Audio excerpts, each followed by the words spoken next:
Hello, ladies and gentlemen, and a very warm welcome to the program. This is The Point, and you are watching SMART24 TV, where we drive your business. My name is Anthony Sebale, and I am your host. It's a Monday, of course, the 14th of November. Now, in Uganda today, real estate has become an issue, and many people, many Ugandans have become fascinated in this issue. Definitely, there has been a lot of problems around the issue, but also we've had so many people who have made extreme amounts of wealth on real estate. Real estate also in Uganda has become one of the biggest contributors to the gross domestic product, with many people reaping lots of money from it, but also many people facing the rough side of it, of course, with the regulators, with government, and with police, with several people being evicted from land, and so many other issues surrounding real estate. Now today, ladies and gentlemen, we are bringing the big discussion to the house, and we are talking about the effect of real estate on urbanization, and also looking at the policies that do affect real estate here in Uganda. And today, joining me in a very special way are two very experienced gentlemen.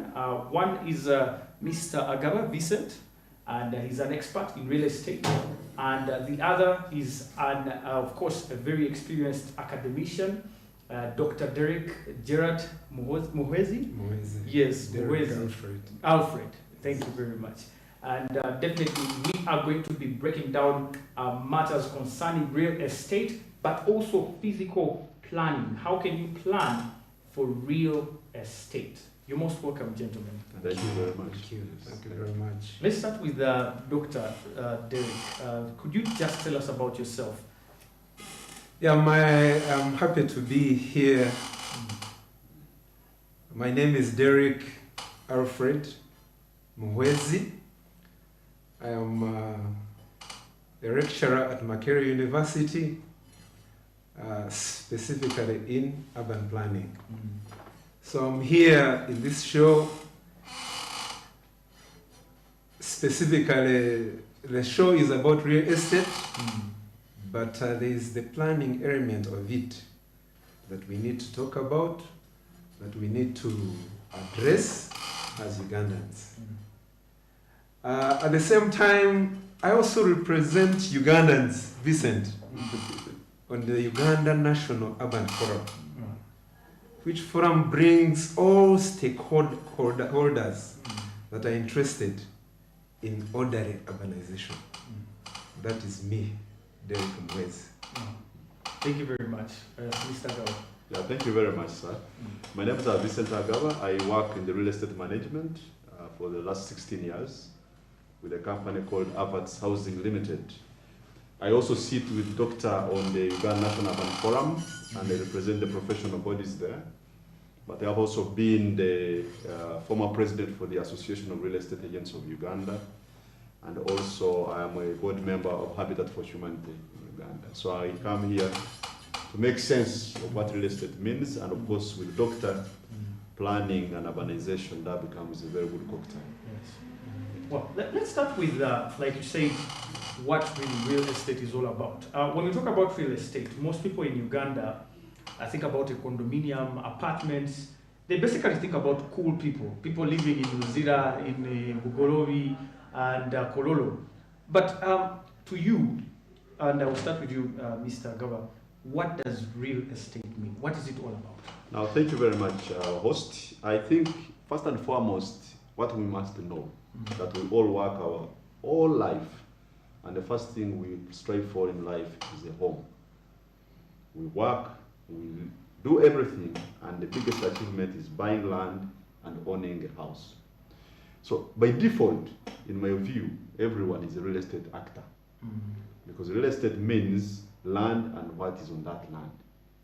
So by coincidence, some of us don't know that we are participating, because where we are living, where we are sleeping, where we play from, the offices we work in, the churches we go to, the schools we go to, the hospitals where we go for when we are sick, that is all part of the ecosystem of real estate. So when we are talking about real estate, I think, as you said, it has been amplified to be the flamboyant, posh lifestyle of someone who builds houses and sells them, or has a lot of houses and rents them. But we forget the aspect of real estate being the ecosystem in which we live, in which we play, in which we work, in which we worship, and in which we go for seeking attention when we are in pain. And to me, that's what we need to look at the moment. Yes. Thank you very much.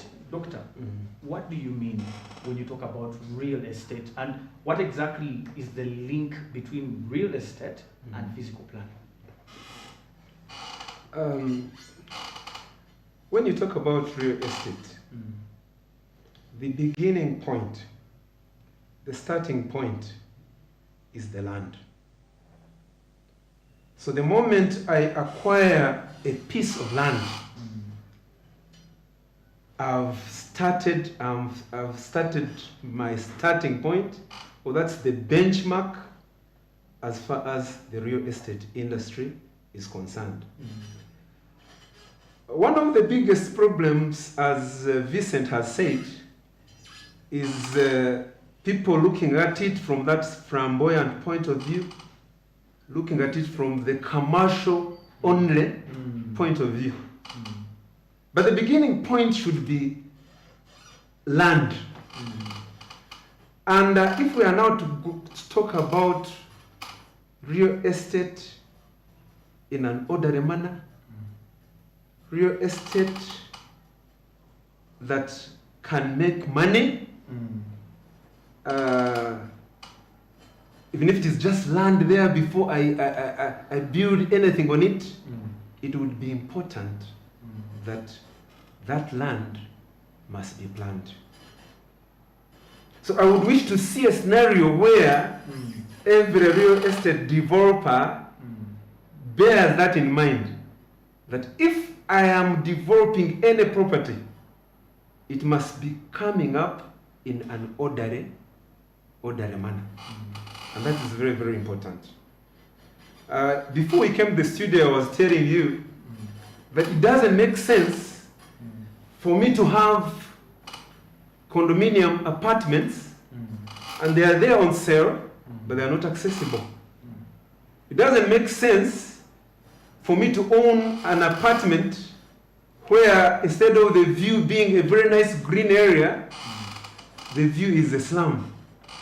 So we need also to bear that in mind, that the real estate industry must be supported by the physical planning process. Well, thank you very much, Doctor. I'll come back to you, Mr. Gaba. You talk about land as being, for example, the American dream. I don't know if we have a Ugandan dream, but in America, I think when you start owning your home, you have achieved the American dream. And possibly it's a dream that every young person, every elder person out there also is looking at. But is it, let's look at the ownership, first of all, of land. Many people own land at different levels. Some people inherited the land they have. Some people bought the land they have. Some people have a ndagano and they have, they think they own that land. What are the stages of land ownership? At what extent should someone know that, hey, I possess this land? This is, of course, this now brings us to the land tenure system of the country. Of course, to go into deep that, you have the customary land ownership, you have the communal, you have the freehold, the milo, the private milo. All these are systems that are created within this country to ensure that there is security of tenure. But most of the land which we know is customary. Our forefathers owned pieces of land, and by default, children inherited that land. But in the formal system, that land must be documented. That's what we're talking about, proof of ownership. But if you look at in our culture and its traditions in different parts of the country, the local community where you lived, even the neighbors, they knew that land from here to there belongs to such and such a family. And automatically there was a system that protected those interests by the neighborhood knowing that who owned this land. But now what we're talking about in the modern era is we must have proof of ownership. And that can be a sales agreement. That can be a land title. So in absence of the two, That's when we hear that people do not own land, although they are living on it. So, in my view, the land tenure system in Uganda must be understood, and there must be a deliberate effort to sensitize the public in information dissemination to ensure that we all understand what land ownership means. But what I want to mention in this show is very important, that empowering the society to have land ownership is a very important tool towards financial integration and financial independence. Because if I have proof of ownership for my land, therefore I can access credit lines or what we call financial facilities from financial institutions, because land normally and property is one of the most important form of collateral, which we call security. So when we have land not surveyed, not documented on a larger scale, in principle we are actually excluding a bigger population out of the ecosystem in order to be integrated into the financial independence. And that point must be a motivator for us to say, look, can we be able to allow as much as possible people to have proof of ownership of land, so that they can access, they can go to a circle and put their title or their sales agreement or whatever document it is and get some loan to buy seeds to plant, so that as soon as the harvest is due, they are able to pay back. Now, if you don't have that, you're already disadvantaged.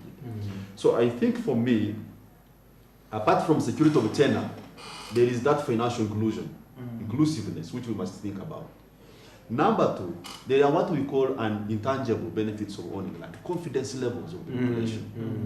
Me and you, when you buy your first piece of land, I can tell you, the way you walk on the street changes. You're confident. Yes. You know, come rain and shine, I have a place where I will go and, whether it is under a tree, this is my piece of land. So confidence levels of the public increase. And when you have a population that is confident, even creativity levels increase, even the negotiations levels increase, and even, remember, it contributes to security. Crime rates go down and so forth, because you know, it's easy to run away when you don't own anything. But if you own land, how do you take your land with you? So you have something to fear to live for just being involved in a petty situation.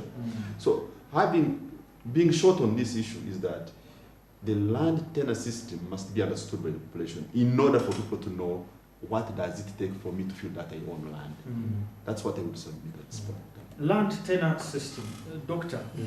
There's a big misconstrued fact that people don't understand where and how far they should go when they have a certain piece of land.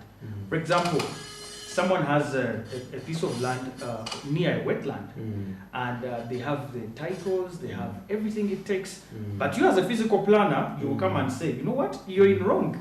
Yet these people will tell you, we have been here for years, and you know, this is our land, we can do whatever we want. So in terms of ownership, how far should someone really plan for their land? When they have ownership, for example, when you own land and part of it is a swamp, when you own land and part of it is a road reserve, how should you treat that land? The major problem in Uganda is that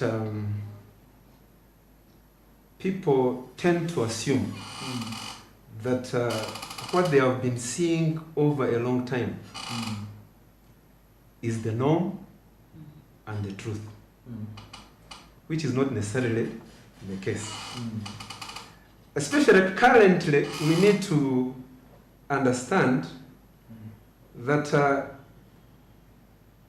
this country has passed through a lot of cycles in terms of leadership, in terms of laws, in terms of regulations, and so on and so forth. I'll give an example. When we were young, growing up, my grandmother, my grandfather, my dad, who was a teacher and is still alive, we used to hear them discussing in simple meetings, that, for example, you're not supposed to build near a road. You're not supposed to build near a hospital.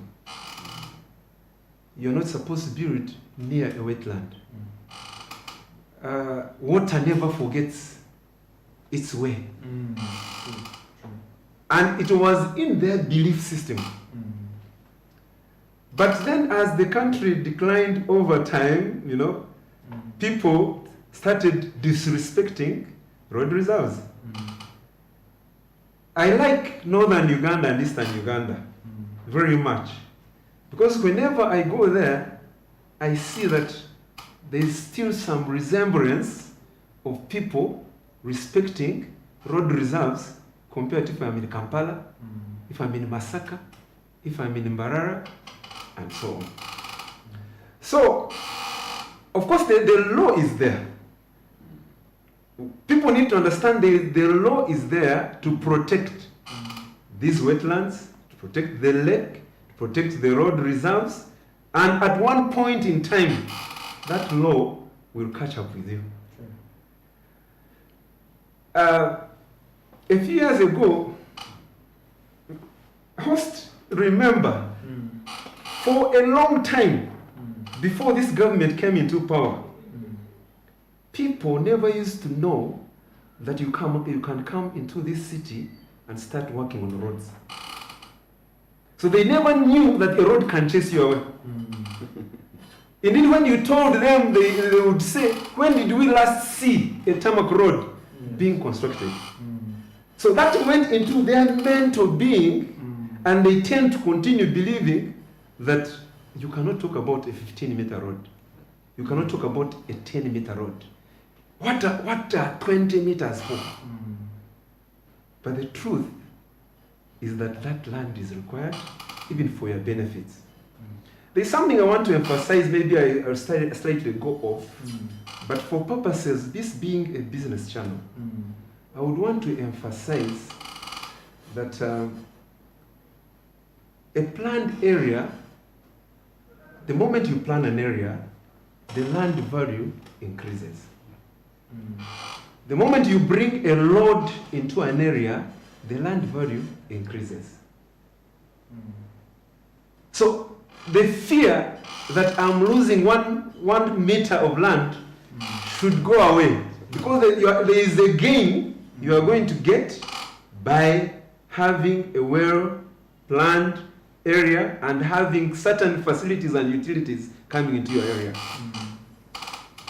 I don't want to advise government, but I can also advise government, because it might look, I don't know how to call it, academic or whatever, but we know that in some countries, government bothers to tax that increase in value. So if government is not taxing that increase in value, then it is for your benefit. Allow the road to be constructed. That's what I can say for now. I'll come back to you, Mr. Agawa. Before we go into the break, you've talked about ownership and land, how people can, own maybe freehold land and Milo land. Could you break down some of these terms? Because I understand some of our viewers would have had them, but possibly don't know the exact meaning. So, for example, if I have a freehold title, how different is that from Milo land title? How different is that from customary land ownership? No, I will attempt to explain a bit, but one is, for example, you have a freehold title. Freehold, you own it to perpetuity. Yes. That is your title, it is there. For example, you can convert customary, the land which you are left to your parents, to freehold. We have private Milo and Milo. Milo usually was actually this land which was institutionalized, mostly by cultural institutions, churches, and so forth. And private Milo is the people who were sitting on that land bought themselves out of those institutions. So private Milo is almost equal to freehold. Then we have leasehold.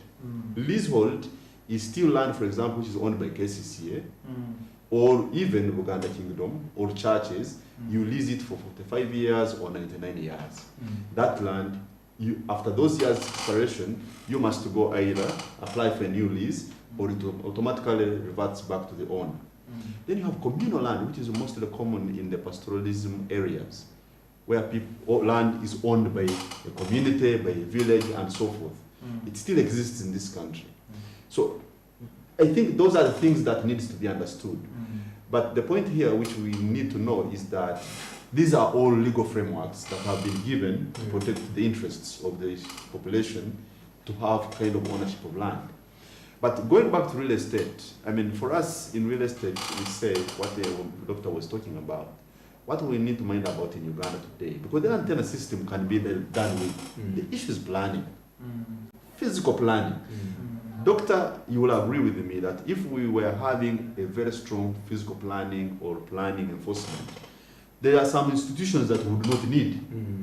For example, if an area is gazetted as a wetland, and the physical plan shows that this is a wetland, and there is enforcement that you shouldn't go there, but the enforcement does not start only from deploying police everywhere, also from within ourselves. Then an institution like NEMA would have less to do, in my view. If a place was a protected natural forest reserve, or even a new forest that is planted, and everyone is respecting it, and enforcement is there, why would we need National Forest Authority, for example? Probably maybe to harvest the trees, but not really to fight people who are going to cut the trees. So the planning issue is very important, because one of the biggest actually destroyers of the environment today, worldwide, is real estate. People building into swamps, people building, cutting forests to build, and building, when we are talking about real estate, that's why we need to understand also the scope of real estate. Warehousing is real estate. These factories we see, It's real estate. it is real estate. So when you build those factories where you have built them, be sensitive that you're going actually to either alter the water stream or actually the vegetation as a catchment area. So where do you put a warehouse? Where do you put a factory? And that should be guided by the physical planning. Zoning, which we are talking about. Should churches and bars and office buildings and etc. be in one place? And we have said also that actually infrastructure development in terms of road networks and telecom services and water services, 60% rotates around neighborhoods. So how do you make sure that the area is planned, that if you're going to pass a road, it goes straight? And along the road run the cables for water, pipes for water and cables for power. And drainage. And drainage systems. And have the sewage lines running. Now, I can assure you, as the doctor said, when you do that, the value of real estate goes up. I can give an example. Go and pick a small house from Katanga and put it in Kololo. Automatically the value will go up. No matter how it looks like. Remove a very nice mansion from Kololo Yes. and take it to Katanga. The value drops. Yes. The question is, what's the magic? Can submit that. Thank you very much. And that's the magic. Yes. That's the magic people must understand. Yes. The investors, the people interested in this sector, that's the magic people must understand. Planning. And find out even more information on their own. Yes. Well, thank you very much, gentlemen. Ladies and gentlemen, we're still talking real estate here at The Point. And of course, my name is Anthony, your host. We're going to take a very quick breather. Of course, the room is already heated up, so don't go anywhere. We'll be right back. Stay with us.